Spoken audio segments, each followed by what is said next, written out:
My fiancé cheated with several men, including a intercourse offender, so I took my revenge. After being asked by many people why that wasn't posted to Nuclear or Pro Revenge, I have decided to try again. Moderators at Pro explained why it didn't qualify and suggested Nuclear, but it never posted after my submission. I think maybe it was because my account was only days old, so fingers crossed it works this time. I met my ex in 2012, right after I had just turned 30. I had only dated and been with women exclusively until I came out as bi-intimate at 28. Let's just say the year I was 29 was a busy year making up for what I missed out on. It was mostly casual hookups, yes, safe, and I did try dating 2 different guys for a few weeks, but it just never worked out or got serious. I kinda figured that I'd probably end up marrying a woman or not getting married at all because I just didn't see myself catching romantic and intimate feelings for a guy. Then I met Ryan. From the first date it was just like the only other time in my life I had fallen in love, butterflies, constantly thinking about him, wanting to spend every moment with him. He fell for me hard too and we became an item, though he did say while he considered my bi-intimacy a turn-on, because he had a thing for straight guys, it also gave him pause because of my desires for the opposite intercourse and his concern it may lead me astray. I thought about it and understood it was a legitimate worry, but assured him that I couldn't even think about anyone else because I was really into him. Note: I knew he was the one by the end of the first month and I was in love, but I wasn't going to say these things too soon and risk scaring him off. On our first date he admitted to me that he was legally blind due to a genetic disorder and that it was progressive and eventually he would only have a sliver of his peripheral vision. He immediately said he understood if I didn't want to see him again because no other guy had wanted to date him and be his driver all of the time. I grew up with a brother in a wheelchair who never learned how to walk or talk due to misdiagnosed meningitis at 6 months old back in the 70s. I told him that and said that what my brother had was a severe disability, so in my perspective, his blindness had no effect in my feelings and that always being the driver was a small sacrifice just to be with him. The following years were bliss. We brought out the best in each other. My family, who was surprised, but very supportive when I came out, adored Ryan and treated him like family and said that I acted happier since we'd been together. When I met him he was working part-time in retail and had done very poorly in high school because he lost a lot of his confidence as his vision deteriorated. I told him that one thing I did insist on was that he do something with his life because he had too much to offer and that I would help. He said that he'd wanted to be a teacher but didn't think someone with limited vision could teach. Nonsense. So I put him through community college for 2 years, then 2.5 years of a local university and finally the 1-year teacher certification program as required by California. I drove countless miles and paid hundreds in public transportation costs for him, never blinking an eye or complaining. We'd been together for 5 years and were engaged to be married in October by the time he was in his last semester of his teaching certification, which involved him student teaching at his former high school with his favorite teacher from his days in school. Then the pandemic hit and schools closed. Fortunately he'd had enough hours in the classroom that he would still qualify to be certified after the governor issued a waiver via executive order. On the 3rd day of the stay-at-home order in March my life crumbled when I innocently found out he had cheated on me with an ex, all because he handed his phone to me to show me something on Instagram. I accidentally fat-thumbed the back arrow when he gave it to me, taking me back to a list of all his messages. I looked and recognized the name of his ex as the second message, dated a week ago. I clicked on it and my heart sank. Directions to my house, pictures, dirty talk, and reassuring him not to worry about me because he had my location on my Find My Friends, just in case I came home from work. I immediately started screaming, demanding to know everything, and he admitted to having his ex over twice for intercourse and that they didn't use protection. His ex was engaged to his girlfriend during this, adding another victim. Then he admitted to sleeping with his straight but curious recently single cousin by marriage twice, again no protection. Finally he admitted to sleeping with a supposedly straight guy he and many of my cousins went to school with, who I told Ryan I really didn't like him or want them talking because I didn't trust him after what I'd read about him. Since they were never close friends I didn't feel like this was a big sacrifice or that I was being too controlling, and I assumed that he knew why I and all my cousins felt that way, but didn't bother repeating it. The reason was after high school at age 20 this guy was convicted of intimate assault and penetration with a foreign object against a 16-year-old girl and had gone to jail and required to register as an intercourse offender for life. Apparently my ex was the only person in his graduating class that hadn't heard that news. All of this happened in my home while I was working. We spent the whole weekend crying, with me asking over and over why and him repeatedly crying and saying he just didn't know and that he felt terrible. Monday comes around and anger started being as common as sadness, and I made a comment that said I was going to pull all the phone records going back the 3 years that a aunt kept them for a fee. Only when he heard that did he admit to one more guy. Some random named Frankie off the gay hookup app Grindr, who was the first guy he cheated with and continued to casually hook up with for nearly 2 years, with the last time being in February the month before. He told me how it started.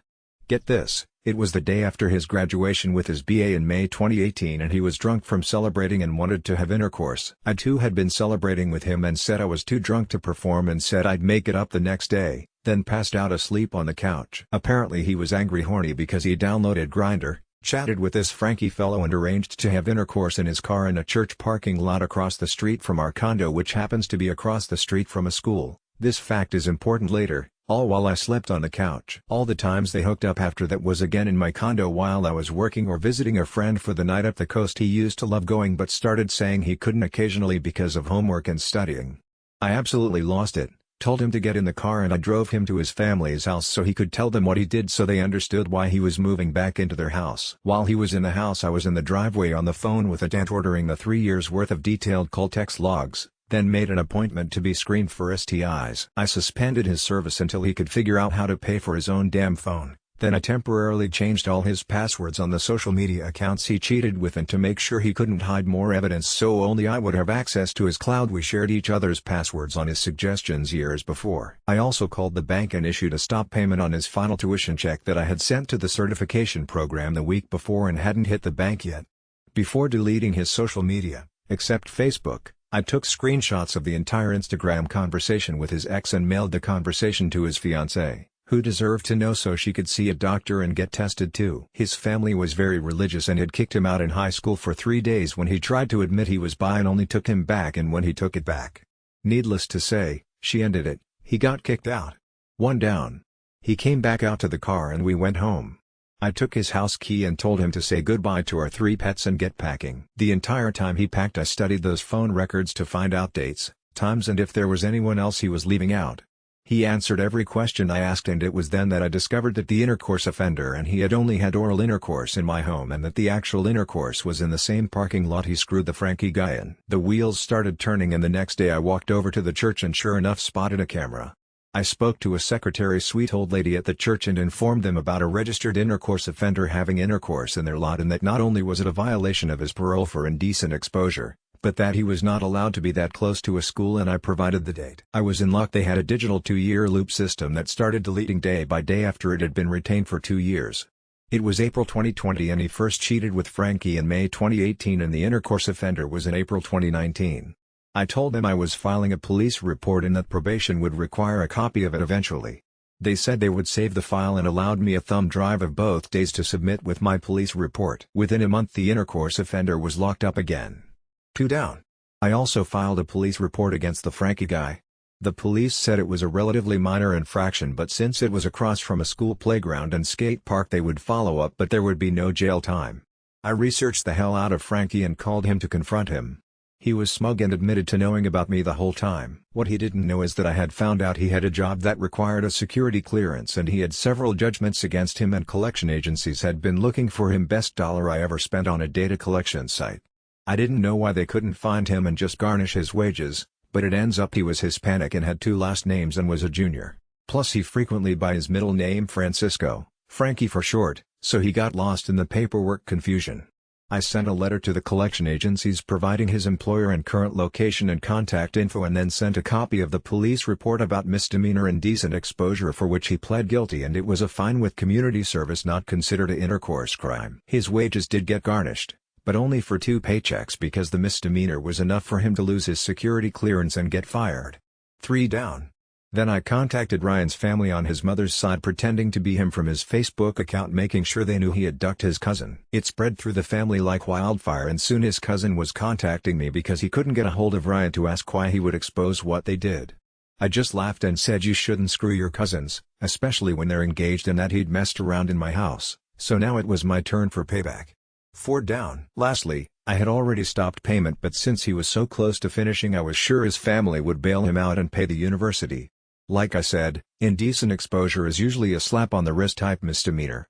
However, I remembered some of the paperwork he signed to be a mandated reporter that you could lose teaching certification for documented acts of moral turpitude. I sent a copy of both police reports from the parking lot with still shots from the security footage clearly showing Ryan's face to the school district he'd been student teaching in and a copy to the Commission on Teacher Credentials. Fifth and final down, admittedly, I did all this out of anger, but he shattered my sense of self-worth and made me incredibly bitter and untrusting after years of being generous and supporting him. Everywhere I looked in the town I thought of Ryan and the cheating. I felt a terrible energy in my condo knowing it all happened there. I stayed 9 months and watched all 5 of their lives self-destruct. Then sold my condo making a nice profit and relocated to the PNW to start over. One thing that is sad is I found out just recently that his ex, whose fiancé broke up with him, ended up committing suicide several months after I moved. It is too bad that his family was so close-minded to turn on their own son, but in the end, it's not my fault that he cheated on his fiancé by coming into my home at my fiancé's invitation to cheat.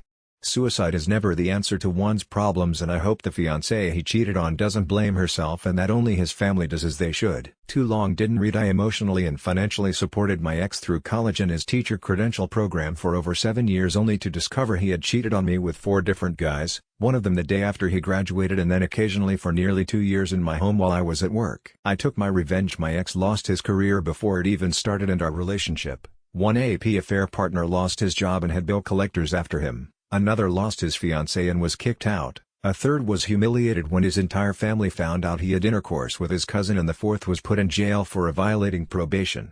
Lesson: don't cheat and deceive or fuck around and find out. Finally, a ducking-worthy post. Nice.